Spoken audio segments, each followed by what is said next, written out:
Hello everyone! Today we are going to be taking a much overdue look at Renaissance watercolors. This video has been in the making for a while now. Some viewers sent me these two palettes at different times, one with their half pans and one with their tube paints, but both were received years ago.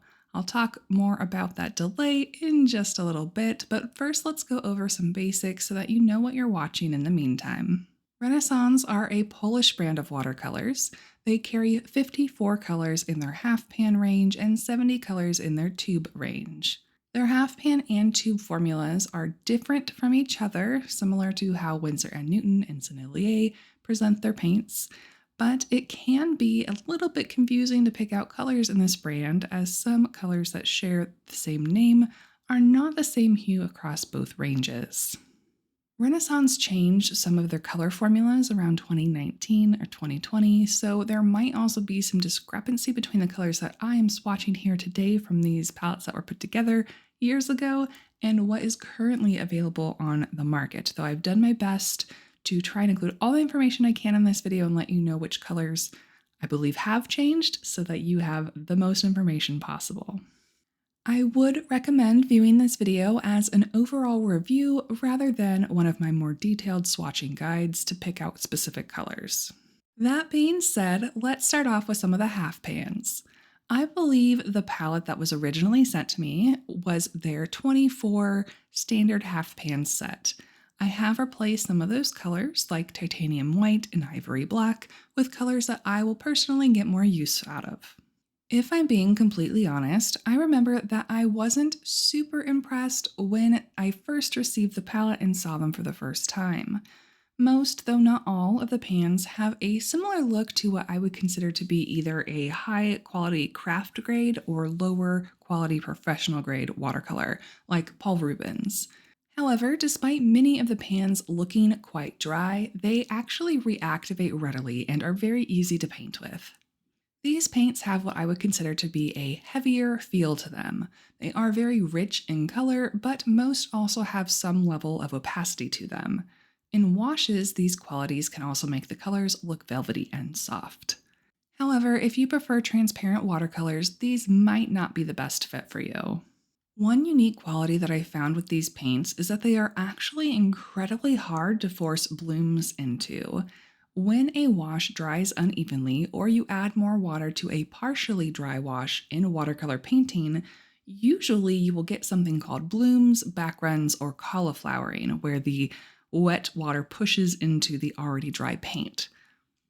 While there are a couple of exceptions, on the whole, this brand was really hard to get it to do that, even when I was intentionally trying to do so. Blooms can be a lovely textural component to purposefully add to a painting. However, more often than not, a lot of beginners have a hard time with water control and end up with blooms when they don't want them. If you are someone who struggles with unwanted blooms, I can see these paints being really helpful for your practice. After my paintings dried, I did notice that some of the colors, when they're used in their mass tone, can rub off the paper. This is not a desirable quality in watercolors and usually means that there's not enough binder in the paint. It's not a deal breaker and it didn't interfere with my painting process. It is just something to note and be aware of.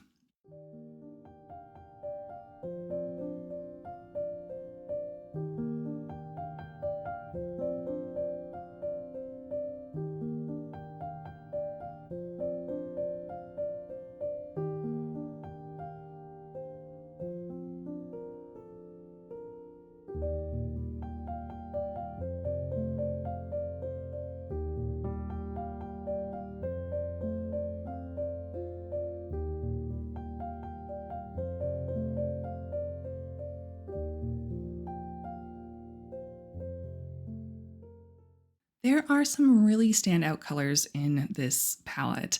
Oddly enough, given my general dislike of bright greens, I actually have to shout out the CInnabar Green Pale and Golden Green.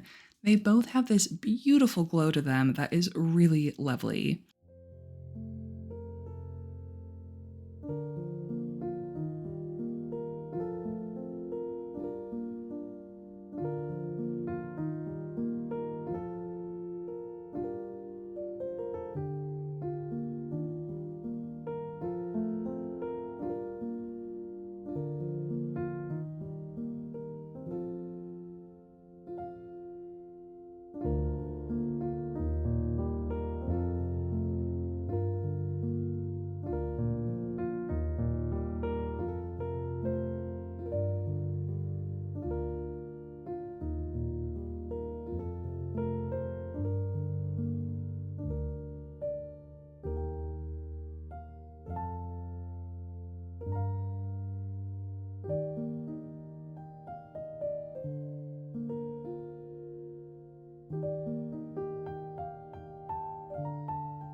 Overall, you know that I love a good set of semi-opaque watercolors, and I really enjoyed using these as sketchbook paints.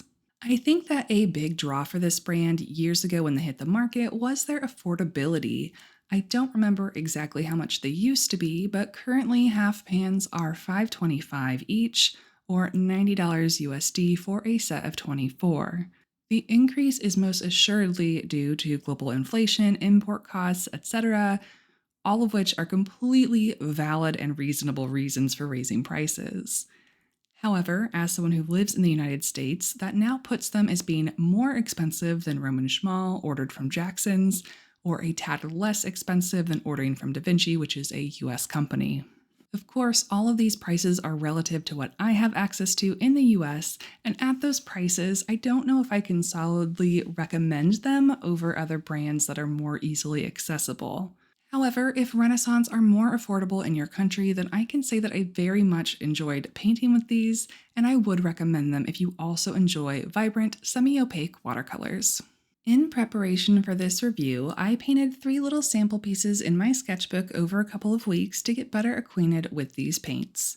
I think they do a pretty good job at showing off some of the qualities that we've already talked about. The backgrounds on both the ferrets and the dragon have a really soft, velvety texture that I really love.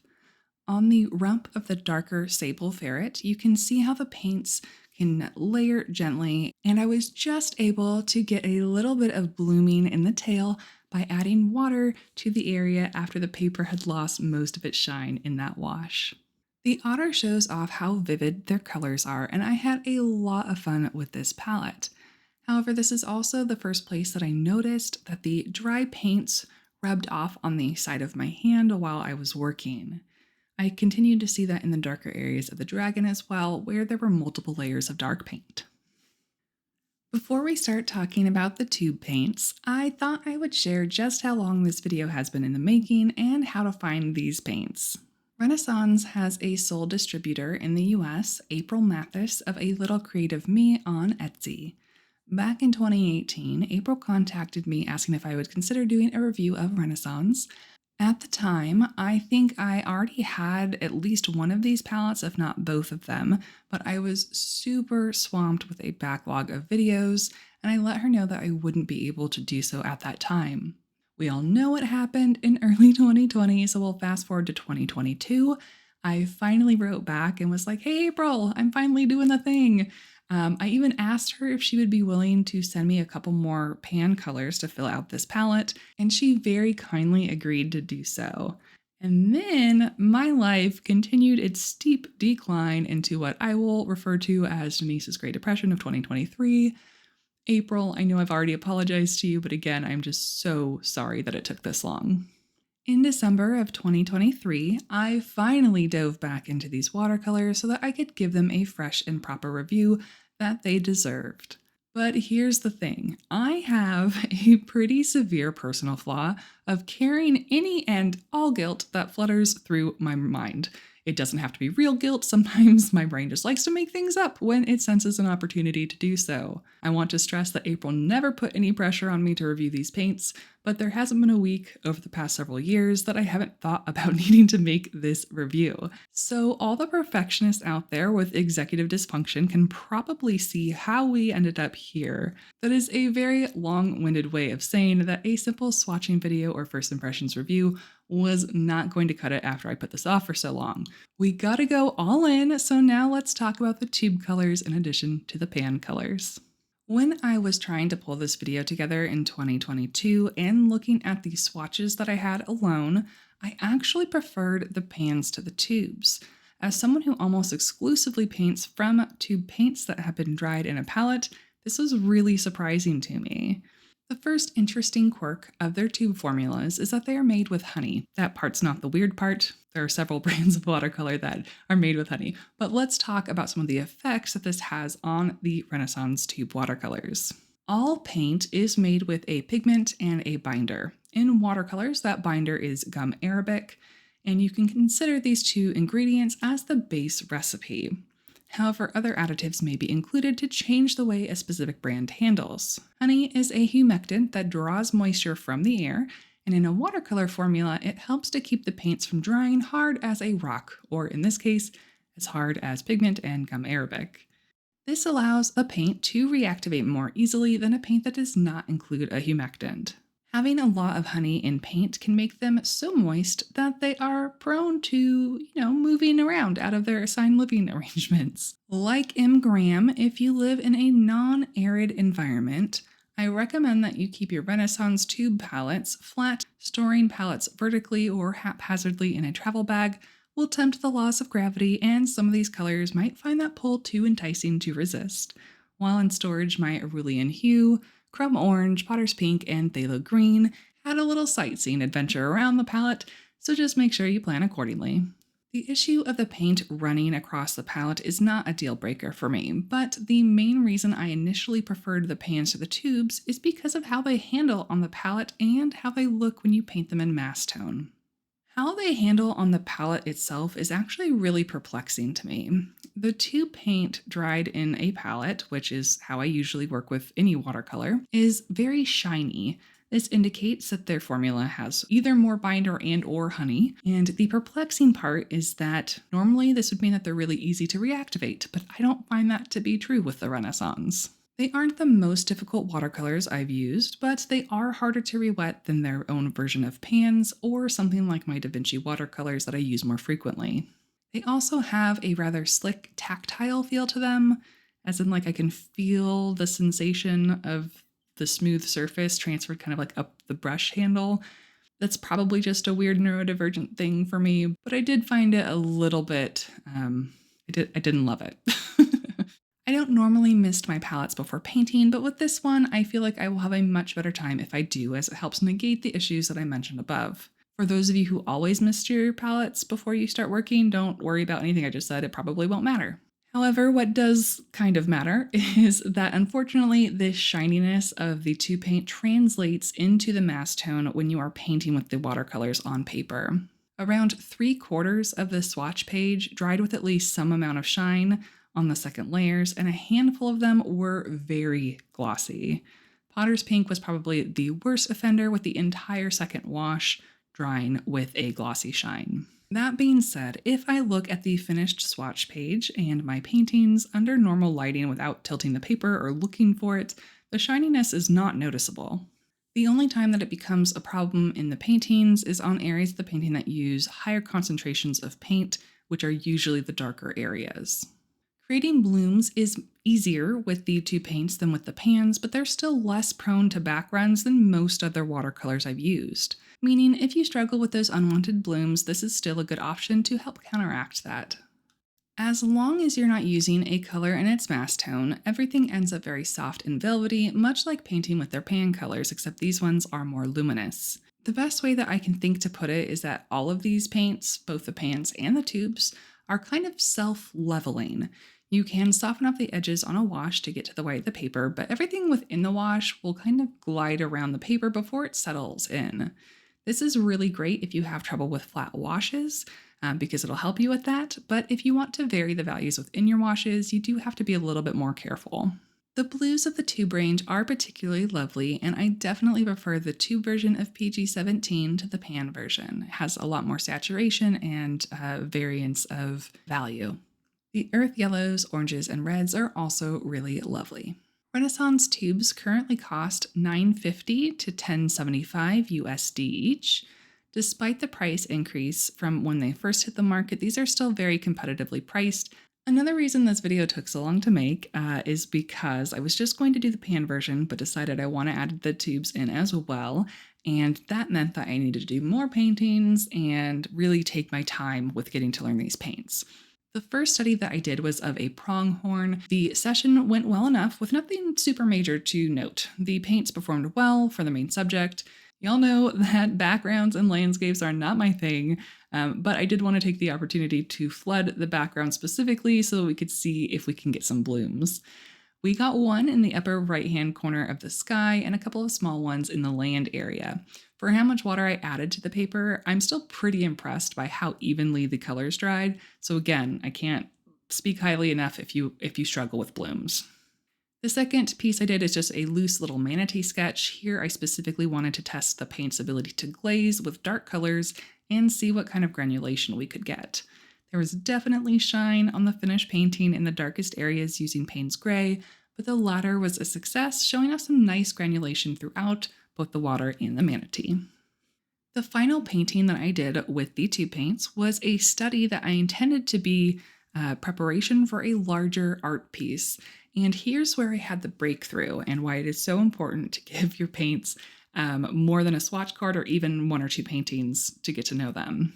The washes dried beautifully with all that velvety softness that I mentioned before. Since this was intended to be a study for a larger painting, I then tried to recreate the results that I achieved with the Renesans with my studio palette. The studio palette contains colors that I'm much more familiar with, and I thought that I would be able to translate the same ethereal qualities no problem. Y'all, it was not good. It was not good. It was objectively bad. I couldn't do it. I couldn't recreate the same look that I had with these Renesans. One failed attempt does not mean that it couldn't be done, but I really struggled to capture the same qualities that came naturally from the Renaissance tube paints. The Renaissance have both a weight to them that makes them feel grounded and cozy, while they also have an airiness that adds kind of like this gentle, breezy quality to them as well. They're definitely unique, and there's something to be said for that. Before we wrap up this video, we are going to dive into a bit of the chaos that are the color names and pigment informations across this brand. If you are only using the pans or the tubes, none of what I'm about to say is going to matter. However, if you're using the pan color, you're maybe not going to be able to replace it with the same color in a tube later down the line. Let's take a look at a few examples. Some of the colors are easy, like Indian Yellow made from PY83 and Mineral Violet made from PV23. They have the same pigment name, same pigment number, and they are generally the same hue across both lines. There are some minor differences, but they're going to be pretty interchangeable. In these samples, I slightly prefer the matte finish of the pan version of Indian Yellow, but the tube version has a bit more range of value. The pan version of Mineral Violet levels out into a very even wash, so I actually found it pretty difficult to control more nuanced values than when using the tube version, so I would pick the tube version here. Other colors in the two ranges might have the same pigment number and hue, but go by different names. One example of this is the pan version of Emerald Green and the tube version of Phthalo Green. They are both PG7 Phthalo Blue green shade, so you don't need both of them. I do prefer the pan version of this color as it seems to be more pigmented. Some other colors might have the same name but different pigment numbers and hues, like Raw Umber. The pan version is a neutral to yellow-leaning middle brown, but it is made with an unusual assortment of pigments PG7, PBK7, and PY42. The tube version is the more expected PBR7 pigment, but it is weakly pigmented and has a notably high binder ratio similar to the Potter's Pink. The Payne's Grays, there is some variation. The tube version leans more blue, has way more granulation, and is made out of 4 pigments instead of 2. One particularly confusing situation is Golden Green. The tube version has the same name as a color in the pan line, but the hue is closer to the pan version of CInnabar Green Pale. So you have this situation where it's the same color name, but the hues are very different, and there's another color in the line that's closer to, it's just a little bit confusing. In either case, the tube version also has 5 pigments instead of the 2 or 3 in the pan colors. I hope that this information has been helpful. Overall, I enjoyed painting with Renesans. I do think that they're a little bit more niche than some of the brands that I tend to use on a more regular basis, but if you are someone who likes vivid colors, smooth washes, velvety textures, and avoids heavy applications of paint, these could be a really great fit. If you'd like to see the high-resolution swatch pages from this video, they are available on Patreon along with the full write-up like all my other YouTube videos. For additional swatches and other artist opinions on this brand, I recommend checking out some in-depth blog posts from Jane Blundell and Kimberly Crick. Links will be in the description. As a thank you for sticking around till the end of the video, here is a sneak peek of the next video that will be up on the channel, kicking off a new series. And here's a look at this month's Patreon exclusive art print and sticker, which is available on Patreon until March 31st. Thank you all for watching, to my patrons for helping keep me afloat, and to April for her unending patience with me as I got this video together. I look forward to seeing you all next time, and until then, happy painting.